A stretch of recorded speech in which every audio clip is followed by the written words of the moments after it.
بلغ العلا بکمالہ کشف الدجا بجمالہ۔ حضور علیہ الصلوۃ والسلام کے وصال کے فوراً بعد منافقین نے بہت باریک چال چلی، مسلمانوں کی صفوں میں گھس گئے۔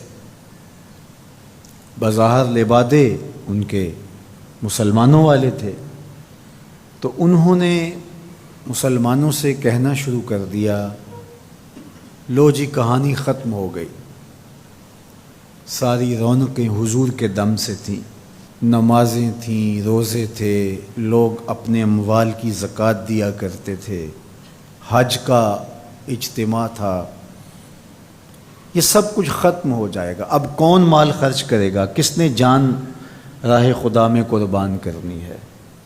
کوئی سحر کے وقت اٹھ کے کیوں مسجد میں آئے گا؟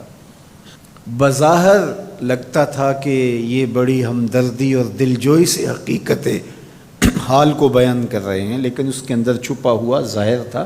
جو نئے قبائل اسلام لائے تھے، یہ خبر جب ادھر پہنچی تو انہوں نے ارتداد کا رستہ اختیار کر لیا۔ بہت سارے قبیلے، آپ پڑھیں تاریخ، مرتد ہو گئے۔ کسی نے زکوٰۃ دینے سے انکار کر دیا، مسیلمہ کذاب نے اپنی جھوٹی نبوت کا دعویٰ کھڑا کر دیا۔ حضرت صدیق اکبر کا دل زخمی ہے، کلیجہ زخمی ہے، لیکن اب اس صورتحال کا جب آپ نے مشاہدہ کیا تو آپ آگے بڑھے اور ایک اونچے ٹیلے پہ کھڑے ہوئے لوگوں کو اشارہ کیا۔ لوگوں نے جناب ابو بکر رضی اللہ تعالیٰ عنہ کو دیکھا تو ادھر لپک کے آ گئے۔ تو حضرت ابو بکر صدیق رضی اللہ تعالیٰ عنہ نے مختصر خطاب کرتے ہوئے آپ نے کہا، لوگوں مجھے ایک بات بتاؤ، تم اللہ کی عبادت کرتے تھے کہ رسول اللہ کی عبادت کرتے تھے؟ لوگوں نے کہا کہ ہم اللہ کی عبادت کرتے تھے۔ تو کہا کہ اگر تو تم رسول اللہ کی عبادت کرتے تھے تو حضور وصال کر گئے، اور اگر تم اللہ کی عبادت کرتے تھے تو وہ آج بھی حی ہے، لا یموت ہے، اسے موت ہے ہی نہیں۔ پھر کہا، جس دین کے لیے میرے اور آپ کے آقا و مولا نے اپنی ساری زندگی لگا دی، کیا حضور کے وصال کر جانے کے بعد تم اس دین کو چھوڑ دو گے؟ تو لوگوں نے کہا کیوں چھوڑیں گے؟ تو کہا پھر اٹھو اور دین کا جھنڈا لے کے پوری دنیا پہ چھا جاؤ۔ تو آپ نے لوگوں کو سنبھالا۔ تو حضرت عبداللہ ابن مسعود رضی اللہ تعالیٰ عنہ فرماتے ہیں کہ اگر حضرت ابو بکر رضی اللہ تعالیٰ عنہ کے ذریعے سے اللہ ہمارے اوپر احسان نہ کرتا تو ہم ہلاک ہو جاتے۔ اس امت کو بکھرنے سے بچایا ہے، شیرازہ متحد رکھا ہے، تو وہ ذات سیدنا صدیق اکبر رضی اللہ تعالیٰ عنہ۔ اور حضور یہ سارے اشارے دے کر گئے تھے۔ ایک خاتون آئی، کوئی کام تھا اس کو، اس نے کہا، تو حضور نے فرمایا پھر آنا۔ تو اس نے کہا کہ اگر میں پھر آؤں تو آپ نہ ہوں، اس کی مراد یہ تھی کہ آپ وصال کر گئے ہوں۔ تو آقا کریم علیہ السلام نے فرمایا، اگر میں نہ ہوا ابو بکر تو ہوں گے، میں نہ ہوا تو ابو بکر کے پاس آ جانا۔ اللہ اکبر۔ حضور نے حضرت ابو بکر رضی اللہ تعالیٰ عنہ کو اپنی زندگی میں مصلی پہ کھڑا کیا۔ ترمذی کے لفظ ہیں، حضور نے ارشاد فرمایا، لا ینبغی لقوم فیہم ابو بکر ان یؤمہم غیرہ، کسی قوم کے لیے مناسب ہی نہیں ہے کہ ابو بکر ان کے اندر رہتا ہو اور امامت کوئی اور کروائے۔ مروا ابا بکر فلیصلی بالناس، ابو بکر کو حکم دو کہ وہ لوگوں کو نماز پڑھائے۔ اور پھر مصلی پہ جا کے حضرت ابو بکر کھڑے ہوئے۔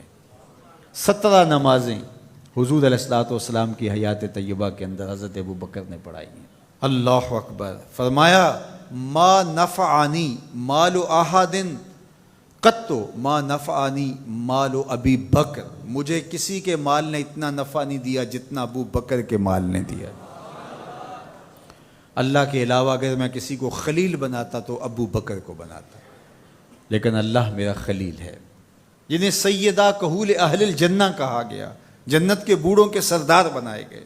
حضور نبی رحمت صلی اللہ علیہ وآلہ وسلم کی نیابت اور حضور علیہ الصلوۃ والسلام کی خلافت کا تاج ان کے سر پہ رکھا گیا، جن کی صحابیت کو میرے رب نے قرآن میں بیان فرمایا۔ اذ یقول لصاحبہ لا تحزن ان اللہ معنا، جب غار ثور میں حضور علیہ الصلوۃ والسلام سیدنا ابو بکر رضی اللہ تعالیٰ عنہ کی گود میں سر رکھ کے لیٹے ہوئے تھے. سانپ ایڑی پہ ڈنگ کے ڈنگ لگا رہا ہے اور آپ اپنی ٹانگ کو جنبش نہیں ہونے دیتے. آنکھوں کا ہلکا توڑ کے آنسو حضور کے رخسار پہ گرتے ہیں اور آقا کریم بیدار ہوتے ہیں اور بیدار ہو کے پوچھتے ہیں مالک یا ابا بکر، ابو بکر کیا ہوا؟ ادب کے اس قرینے کو جناب سیدنا صدیق اکبر نہیں بھولتے. کہتے ہیں فدا کا امی و ابی یا رسول اللہ. لو دیکھ تو حضور میری ماں بھی آپ کے قدموں پہ قربان جائے، میرا باپ بھی آپ کی راہوں پہ نچھاور، میرا قبیلہ میرا خاندان آپ کے قدموں پہ قربان، مجھے سانپ نے ڈس لیا ہے. تو محبت کا یہ اسلوب اور الفت کا یہ طریق آپ کو یہاں ملے گا کہ انداز الفت نہیں چھوڑتے.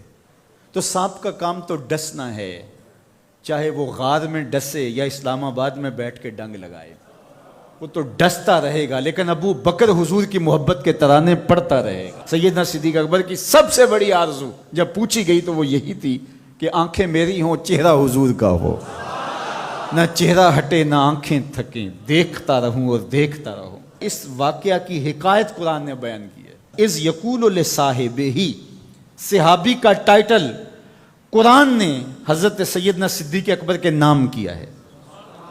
اس لیے حضرت سیدنا صدیق اکبر کی صحابیت کا انکار کفر ہے.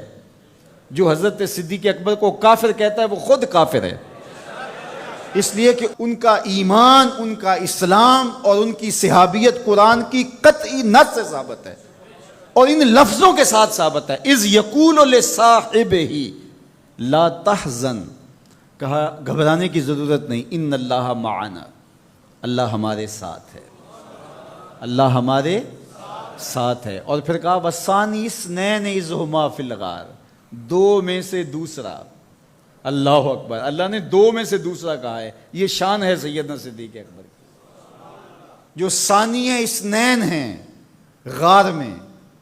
اللہ اکبر. یار کہتے ہیں حضور کا سایہ نہیں تھا، لیکن جناب ابو بکر سائے کی طرح حضور کے ساتھ رہے. قبر کے بھی ساتھی، بدر کے بھی ساتھی، سفر کے بھی ساتھی، حضر کے بھی ساتھی. تو حضرت صدیق اکبر رضی اللہ تعالیٰ عنہ کی صحابیت قطعی نص سے ثابت ہے. اور سیدنا صدیق اکبر رضی اللہ تعالیٰ عنہ حضور علیہ الصلوۃ والسلام کے خسر ہیں. حضور کی بیٹی سیدہ عائشہ ام المومنین. حضرت سیدنا صدیق اکبر رضی اللہ تعالیٰ عنہ کا دایاں ہاتھ حضور نے اپنے ہاتھ میں پکڑا ہے اور بایاں حضرت عمر کا ہاتھ پکڑا ہے. اور حضور ایسے مسجد نبی سے باہر نکل رہے ہیں اور کوئی شخص داخل ہوا تو فرمایا قیامت کے دن ہم ایسے ہی اٹھائے جائیں گے. دائیں ہاتھ میں ابو بکر کا ہاتھ ہوگا، بائیں ہاتھ میں عمر کا ہاتھ ہوگا. اللہ اکبر. یہ ہیں حضرت ابو بکر رضی اللہ تعالیٰ. جو بدبخت سیدنا صدیق اکبر رضی اللہ تعالیٰ عنہ کے ایمان پہ شک بھی کرے وہ مومن نہیں رہتا. یہ وقت بھی آنا تھا ہمارے اوپر کہ پاکستان کے دارالحکومت میں کھڑے ہو کر کے سیدنا صدیق اکبر رضی اللہ تعالیٰ عنہ کے بارے میں ایسے نازیبہ کلمات کہے جانے تھے. استغفر اللہ، العیاذ باللہ. حضور علیہ الصلوۃ والسلام نے ارشاد فرمایا اذا رأیتم الذین یسبون صحابی فقولوا لعنۃ اللہ علی شرکم. عبداللہ ابن عمر سے روایت ہے. حضور نے فرمایا اگر تم کچھ لوگوں کو دیکھو کہ میرے اصحاب کو گالی دیتے ہیں اور تم کہو تمہاری شر پہ اللہ کی لعنت ہو. یہ حضور نے حکم دیا ہے کہ یہ اس کے جواب میں کہو. اور ایک حدیث کے لفظ ہیں حضور علیہ السلام نے ارشاد فرمایا من سب اصحابی فعلیہ لعنت اللہ والملائکۃ والناس اجمعین. جو میرے اصحاب کو گالی دے اس پر اللہ کی بھی لعنت، فرشتوں کی بھی لعنت اور تمام مخلوقات کی بھی لعنت. تو یہ ملعون جو حضرت سیدنا صدیق اکبر اور دیگر اصحاب کو بھونکتے ہیں اور ان کے بارے میں نازیبہ کلمات کہتے ہیں، ان کی شر سے اس ملک کو پاک کرنا چاہیے. چنگاری جب بھڑکائی جاتی ہے تو پھر پورے شہر جل جاتے ہیں. 7-8 سال قبل کی کہانی ہمیں یاد ہے کہ کیا دردناک لمحات ہوتے تھے. روزانہ لاشیں اٹھانی پڑتی تھیں. وہ ایسے ہی ناعاقبت اندیش لوگوں کی وجہ سے ہوا. اگر اداروں نے اس میں تساہل برتا، سستی سے کام لیا، یا کسی شخص کی خوشنودی کے لیے انہوں نے پس و پیش کیا تو یا معاملے کو گول مول کرنا چاہا تو حالات کنٹرول میں نہیں رہیں گے. یہ بھڑکائی ہوئی آگ ملک کو خاکستر بنا سکتی ہے۔ اللہ میرے وطن کی حفاظت فرمائے۔ یہ ملک قربانیوں سے حاصل کیا گیا ہے، اور اس کے امن کو بحال کرنے کے لیے ہمارے اداروں نے بہت محنت کی ہے، بہت لوگوں نے قربانیاں دی ہیں۔ تو ایسے ناہنجار لوگوں، ایسے بدبخت لوگوں کو فوراً قانون اپنی گرفت میں لے، اور ایسے بد زبانوں کو لگام دینی چاہیے کہ جو اصحاب رسول کو بھونکتے ہیں اور اتنے سخت جملے کہتے ہیں۔ معاذ اللہ سیدنا صدیق اکبر کو کافر کہا جائے گا؟ جو صدیق میرے نبی کے دل کا چین ہے، جو اسلام کی بہار ہے۔ عبداللہ ابن مسعود فرماتے ہیں ہم بچے ہی ابو بکر کی وجہ سے تھے، ورنہ ہلاک ہو جاتے۔ جس ابو بکر رضی اللہ تعالیٰ عنہ کو حضور نے مصلی پہ کھڑا کیا، جس ابو بکر رضی اللہ تعالیٰ عنہ پہ اتنا اعتماد تھا کہ ہجرت والی رات ان کا انتخاب کیا، حضرت سیدنا عمر رضی اللہ تعالیٰ عنہ نے حضرت ابو بکر رضی اللہ تعالیٰ عنہ کا ذکر کیا اور رو پڑے، اور کہا کہ ابو بکر میری زندگی کی ساری نیکیاں لے لے اور غار والی ایک نیکی مجھے دے دے۔ اور پھر کہا کرتے تھے کہ کاش کہ میں ابو بکر کے سینے کا بال ہوتا۔ ابن جوزی نے لکھا ہے کہ ہمارے بزرگ اور اسلاف جو تھے وہ ابو بکر و عمر رضی اللہ تعالی عنہما کی محبت اپنی اولاد کو یوں سکھایا کرتے تھے جیسے قرآن کی آیتیں سکھائی جاتی۔ ان کی محبت اولادوں کے سینوں میں راسخ کیا کرتے تھے۔ معمولی سی میل بھی سیدنا صدیق اکبر کے بارے میں برباد کر دیتی ہے۔ اللہ کے نبی کا ہر صحابی با کمال ہے، لیکن ابو بکر ہے۔ جے شک ہووی تے چل مدینے، جے شک ہووی تے چل مدینے، آ ویخ لے جوڑ مزاراں دا، بن یار نبی دیاں یاراں دا۔ تو ان سے ہماری محبت کا رشتہ استوار ہے۔ تو جس شخص نے بھی یہ جملہ کہا ہم اس کی مذمت کرتے ہیں۔ مذمت تو لفظ بہت چھوٹا ہے، اس کو قرار واقع سزا دیجئے۔ وہ بدترین انسان ہے روئے زمین پہ، اور اس سے کوئی روح رعایت نہ رکھی جائے تاکہ آئندہ ایسے راستے بند ہو۔ اداروں کو اس پر فی الفور نوٹس لینا چاہیے قبل اس سے کہ حالات ہاتھ سے باہر